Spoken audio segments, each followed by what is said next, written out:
everybody. Assalamu alaikum. Hope you're having a wonderful day. Make sure that you hit the subscribe button and the notify button so you know when you're getting new episodes. And we just want to grow this project. I thank you in advance. Without further ado, let's get it rolling. The Shout Out Show.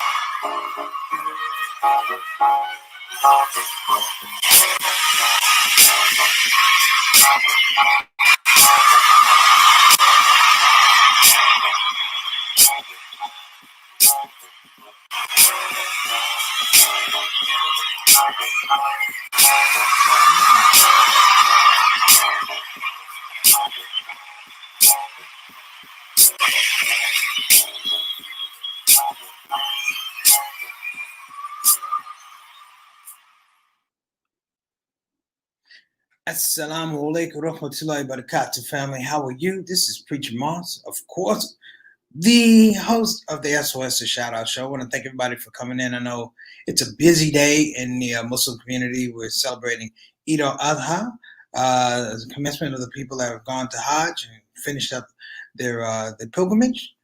It's a different Hajj season this year. We all know that, due largely to the fact that we're dealing with COVID, the era of COVID, and they just can't have 2 million people walking around there. Somebody's going to get sick and wipe out roughly the population of Delaware.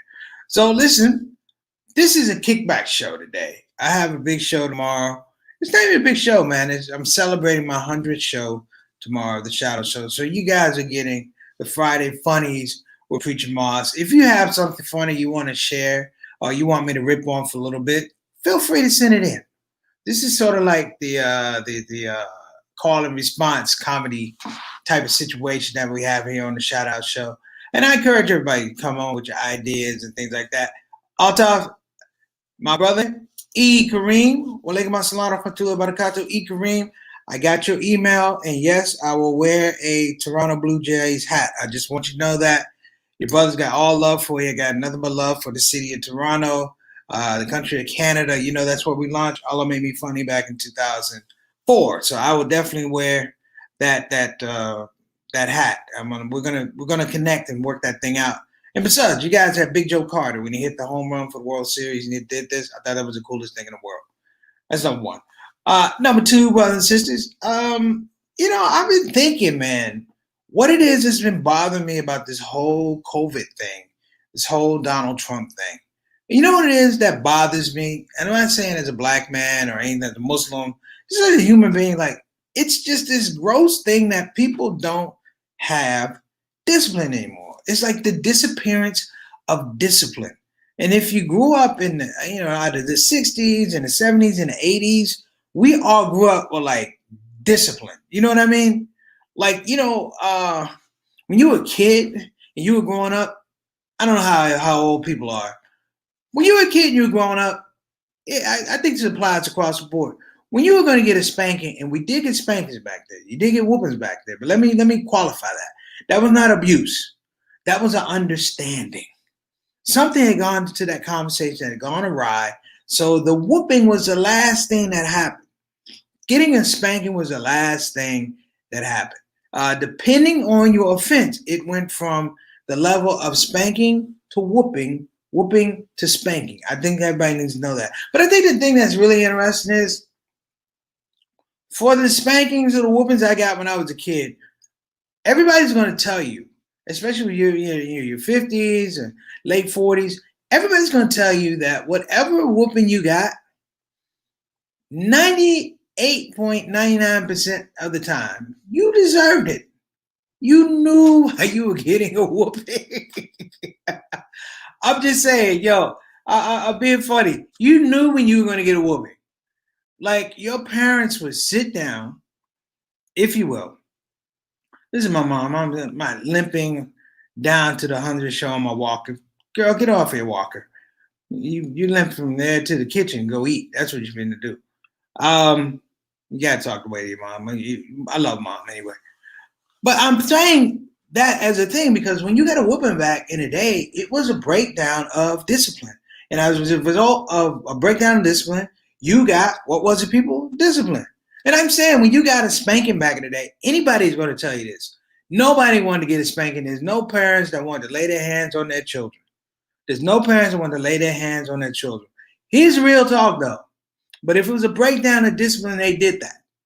And I remember a story told by Minister Farrakhan. Great story. Something that happened in the neighborhood, an old West Indian lady, something happened with her child. She was giving him a whooping. I guess she was wearing him out to the point where you could hear it throughout that building, and they called the police. The police guy came in there and said, yeah, ma'am, I'm responding to the call. She's like, how can I help you? She said, I heard there was some whooping going on. She said, yes, it is. Come on in. Wait. Yes, there is. Come on in. Dig this philosophy. She told the woman, he told the woman, well, I'm responding because there's a concern. He goes, well, the boy didn't do X, Y, and Z. I'm giving him whooping. Would you like to watch? The guy's astounded. The cop is astounded. And then the cop is kind of sitting there. She goes, well, let me help you. He goes, what's that you got on your waist? He says, that's a nightstick. She goes, what's that got on your other waist? He goes, that's a gun. She says, the reason I'm giving him whooping him now is so that you don't have to use those things on him later. Case closed. This was, in many respects, nobody wants to get their kids a spanking. Nobody does. Nobody wants to admit that their kid has gone awry, if you will, or veered off the straight path, however you want to do it. But there are times when it's like this would happen. Like in my family, my mother and my aunt, they were like gangsters. They were OGs. Like, my mom would give me a whooping, and I didn't know what was worse, like the conversation before it or just the whooping. Because at one point in time, she would take you so far to the point you felt so bad about what you did. One time I was like, look, can we just cut out 20 minutes of conversation? Why don't you give me the belt and I'll whoop myself? That's the way I felt. Mama, if you're listening, I just wanted to whoop myself. I didn't even want to talk to you anymore. And my mom, she was a scientist. She'd go around if you're doing bad in school, you have to talk. I talked to May, and she had the biggest OGs in our family, just crying in tears. I'm like, what happened to you? He's like, oh, you talking to me? I got to do better. I was like, oh, you're a sucker. But I'm only saying it because I didn't have a lot of those conversations with my mom. I did get whoopings though. My father, man, when I get one from him, like I said, it was a level. And you knew, brothers and sisters, you knew when you were in trouble with your parents, because the situation be so bad. When they ask you a question, tell the truth. You knew you're in deep trouble when you did something wrong with your parents. When they asked you a question, you didn't answer the question. What you did was repeat the question back to them. That happened before? Your dad walked in, hey, who broke this lamp? And he look at you, who broke this lamp? And you go, who broke this lamp?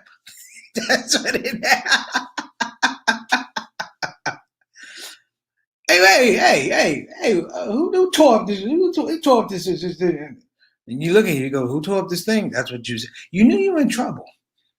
And if you repeat it too many times, it was the game over. He just stopped talking to you and the games would begin. What's my point? We're living in a world now that's reflecting a lack of discipline. Think about this. I was thinking about this earlier. The NBA is on TV now.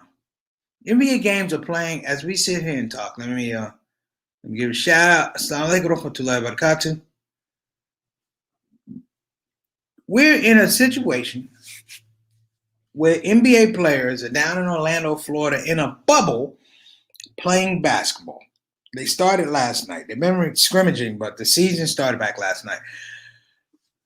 They went through a whole battery of testing, retesting, quarantining, find out who can come in, who cannot come in. They got a whole litany of doctors and physicians to make sure that no COVID breakouts, or they can identify them quickly. Of course, they're trying to save this season. I mean, I'm looking at the thing on TV, people. It really looks like EA Sports game, like Xbox game from maybe 2006. But that's my opinion. But the idea is that the NBA has identified something very, very important to them, and they're willing to put discipline to it, and they're willing to hold their their players accountable to. And I'm like, man, maybe that's the thing we don't have right now. Discipline. Because I think at Donald Trump, think about this, folks. What if The Apprentice had been renewed for the third or fourth year? We might not even be in his position leadership wise or nation wise. As a country, we might not even be in that situation. And then I realized why discipline is so important. Why it's so important? Because it lays a blueprint, if you will. It lays a blueprint of how things are supposed to happen. Like I said, it lays a blueprint for how things are supposed to happen. Not just for you, but for the people that come behind you. Like, I realized, like, this whole thing with COVID, there have been some bright spots out of it. There's a company called Peacock. I'm not advertising them, but on the cable system I have, you now get this free network streaming service called Peacock. They got a bunch of shows on there. Let's be honest, I don't really watch the bunch of shows. Here's the deal. Don't watch a bunch of shows, but there's one show I do watch. The show is Columbo. And here's why I like Columbo and shows like Columbo. Number one, if you ever watch a Columbo show, Columbo never had theme music. It just started right about, Columbo, Peter Falk, and go right into the thing. Here's what I like about Columbo and shows like Columbo, Mannix, Cannon, all these shows. You know what I like about Columbo and those shows? They found the murderer. You know what? We're sitting in 2020. We have murders on the police force. They show us the murders on TV. We still can't find the murderers. We haven't found anybody responsible for Breonna Taylor. We haven't convicted anybody responsible for George Floyd. We watched murders and the police can't find out who killed who. I had to go there, people. I had to go there because it's not that hard.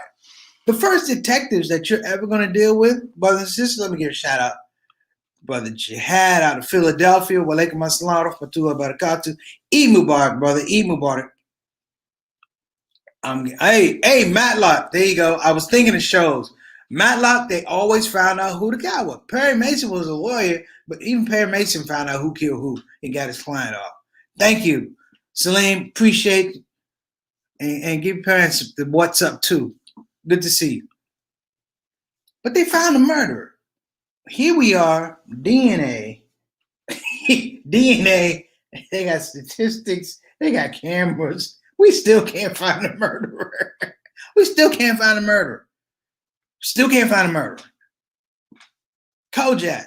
Well, Kojak, yep. Kojak, there you go. Kojak, they found the murderer. What happened in 2020 that we can't find anybody? We can't find people that disappeared. They tell you they're leaving. You can't find out where they went. You ever been riding down the road? You're driving, minding your own business, you look up, and there's an Amber Alert. They have Amber Alerts that tell you the person that's missing, the car that it was in, and we still can't find it. I'm just saying, maybe I'm coming from another time. Maybe I'm coming from another space. This is the difference between when I grew up and when other people grew up. I'm talking about our age. Most of y'all are about my age. This is the difference between them, brothers and sisters. Back in the day, remember when you could borrow stuff from a neighbor? These days, we don't really know our neighbors. We know tenants. We know so-and-so. We don't really know our neighbors. Remember, so-and-so, you can let your kids go over to so-and-so's house and they can stay there. And if they want to go for dinner, they call. If they want to eat dinner, they call. And then you tell your child, I already made dinner. I don't care what they're serving over there. You better bring your butt home. Remember that? That love. It wasn't even mom giving you a hard time, but it was discipline. I realized what the problem was. Mom had gotten off from work, right? She had gotten off from work. She had done her job. She came home, made you dinner. That's it. Oh, we going deep here today, boy. We are deep here, right? We got Jihad in the heat of the night. I'm here to tell you, man. I'm a big heat of the night guy. I was a real good heat of the night up till Howard Rollins got that perm. And I was like, man, come on, that Sidney Poitier would not do the perm thing. And I was a big. If you ever see the movie Heat of the Night, brothers and sisters, there's a scene. It's a classic scene, and let me shout out my sister right here. Yes, we know who the murders are, just showing up to the house like we need to. This is true. This is true. And you know what? It was a different time. Like you knew what was going on. Oh, there you go. So you couldn't go to people's houses. Remember, you couldn't eat people's food. One of the biggest rap records in the world gave you a caution about eating at other people's food, even if you knew them. Eating other people's food, even if you knew them. Remember? What am I talking about? Sugar Hill Gang.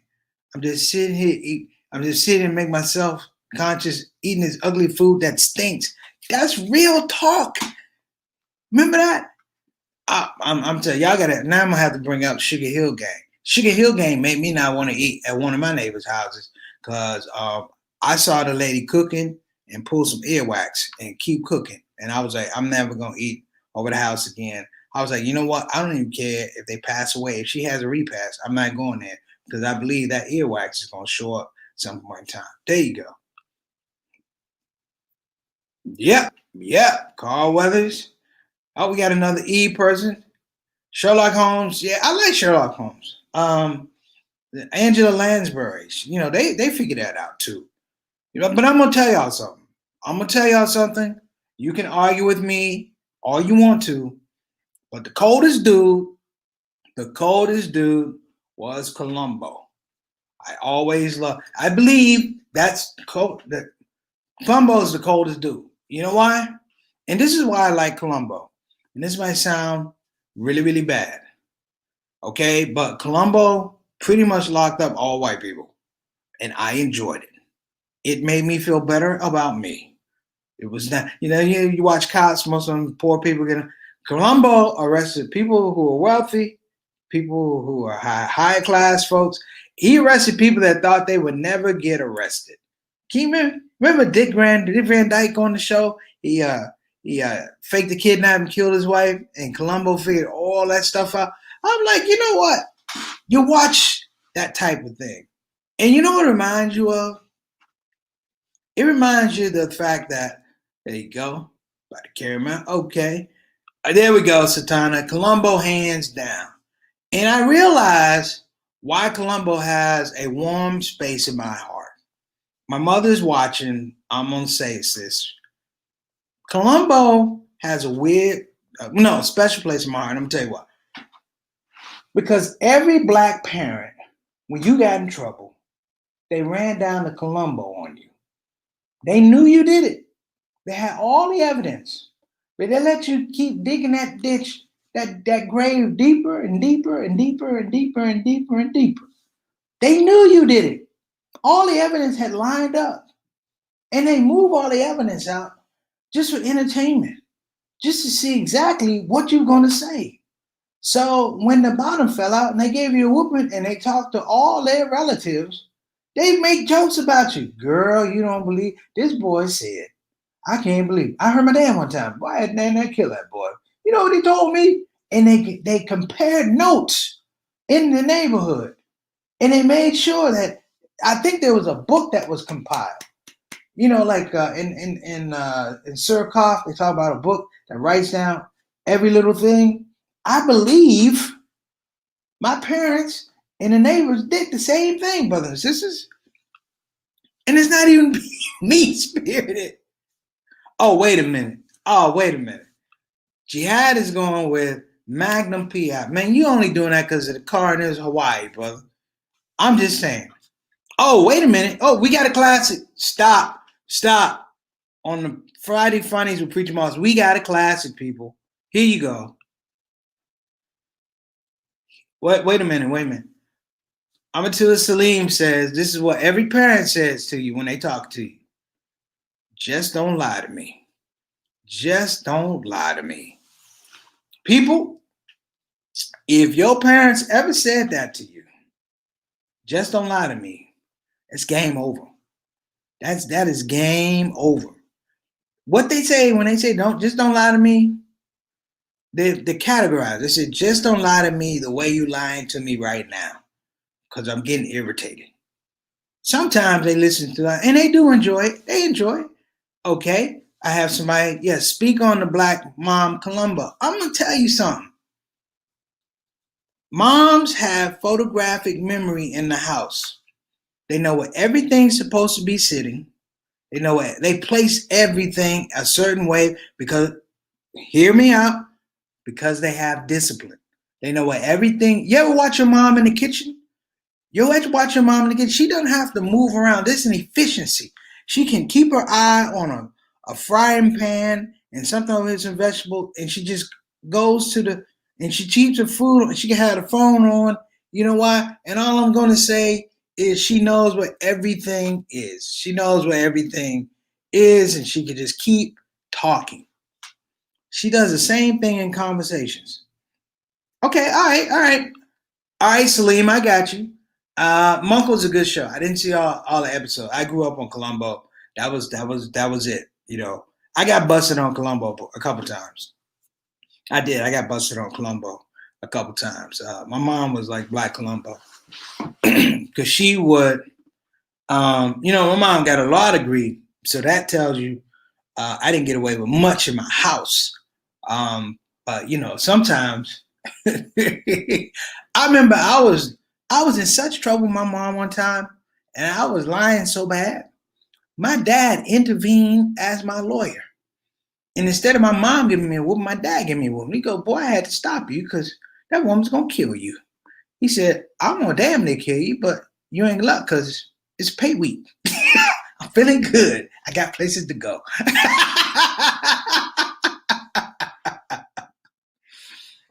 Now I know some of you guys going, preach, this is Friday fun. It is Friday Funnies. You know why? Because I feel like, we got to be able to have a conversation these days.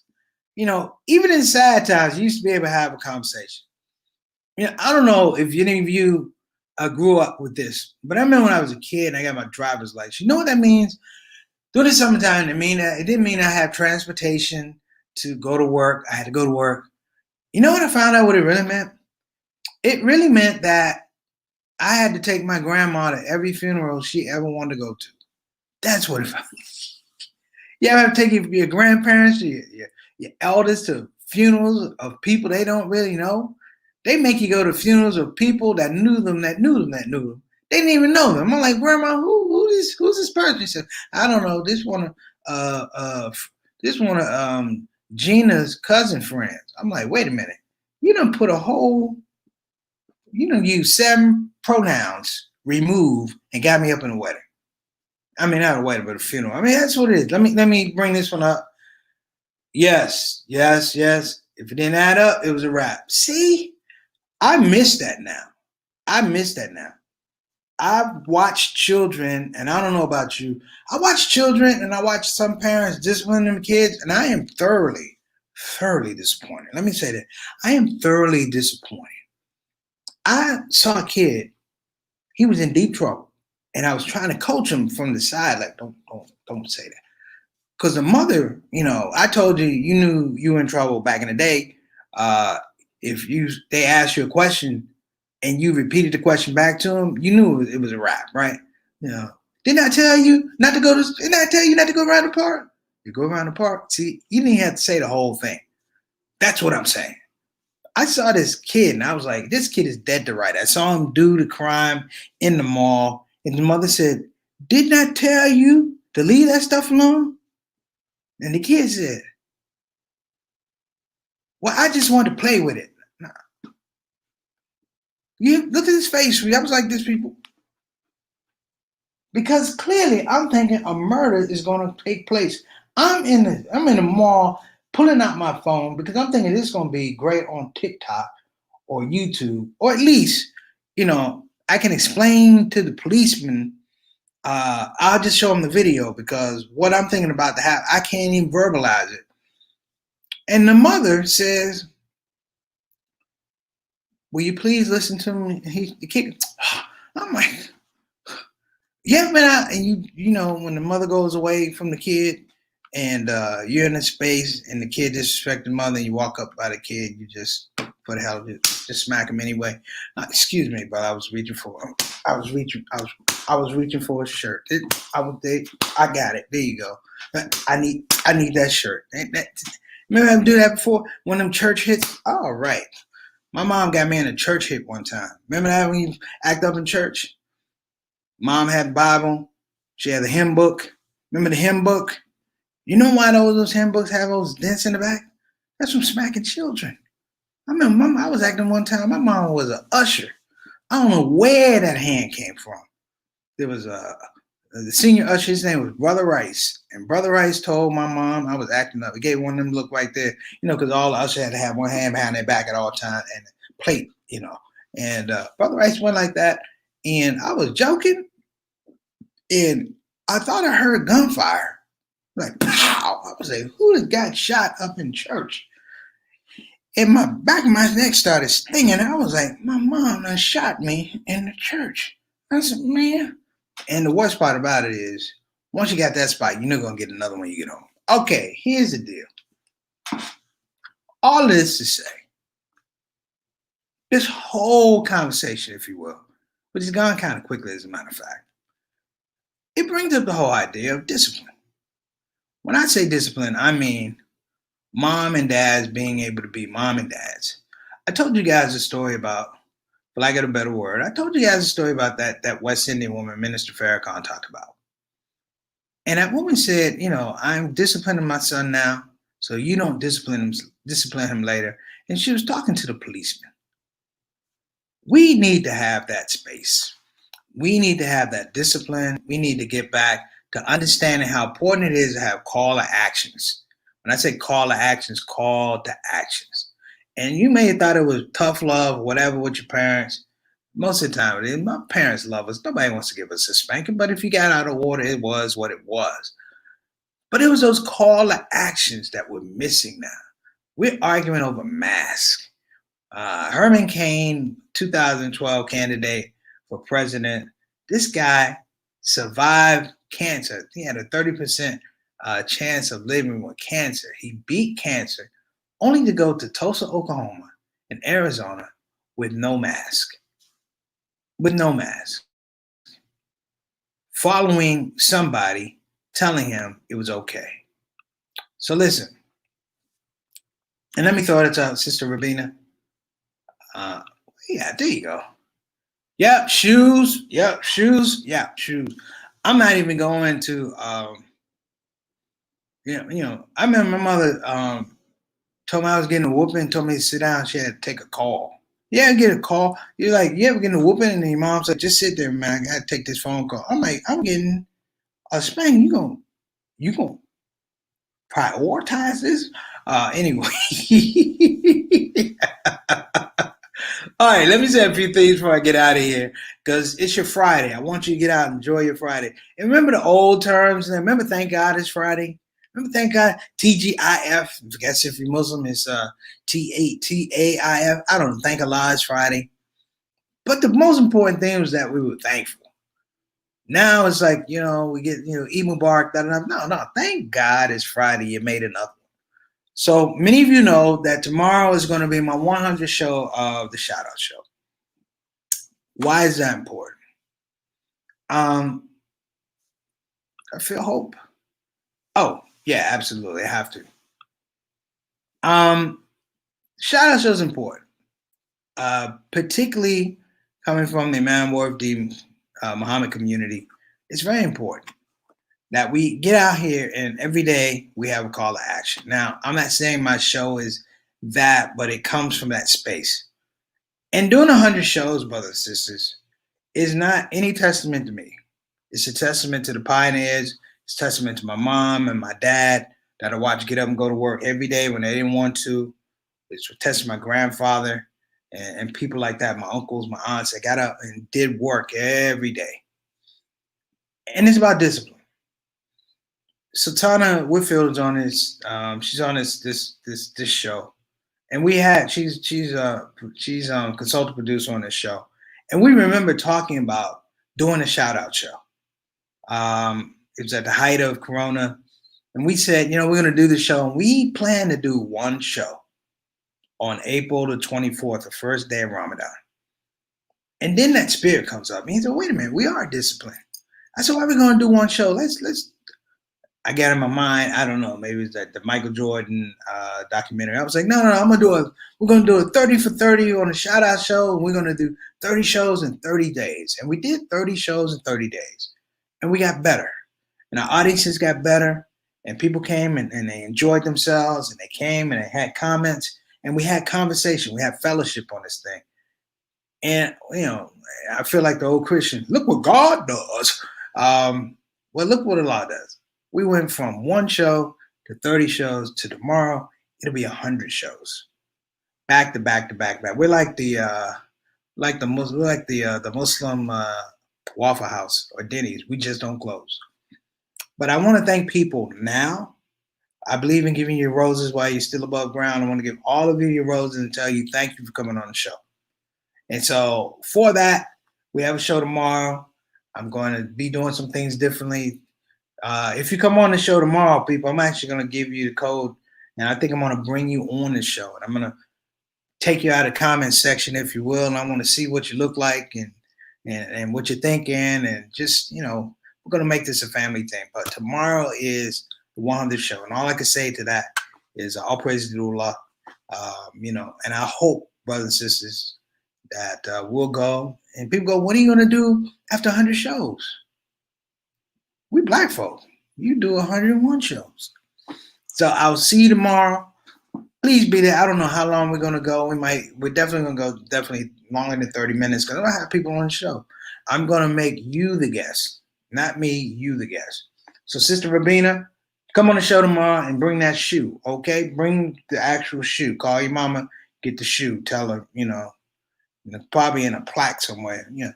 I believe every parent has a secret vault of whatever they use to whoop their kids with. It's like encasing glass with a light over it.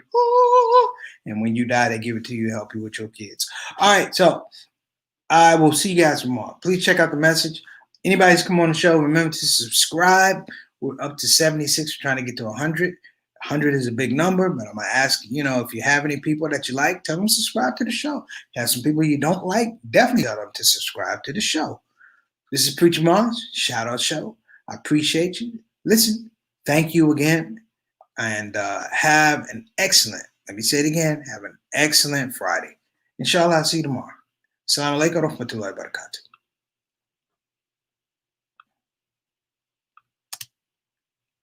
Hey everybody, this is your brother Preacher Moss. Listen, I hope that you enjoyed your Shout Out Show experience. We'll be back with the next show, the next Shout Out Show. A simple ask before you go, please help your brother out. Click that subscribe button, click that notify button, and I'll see you again on this side of the microphone. You probably wonder what that smell is. That's me. I smell good. And the reason I smell good is because I use oils from Tarifa Tar. So I'm not saying you can't smell good. I'm not even saying you stink. I'm saying you have the opportunity to smell exquisite. Check out tarifatar.com for some of the best oils and scents in town.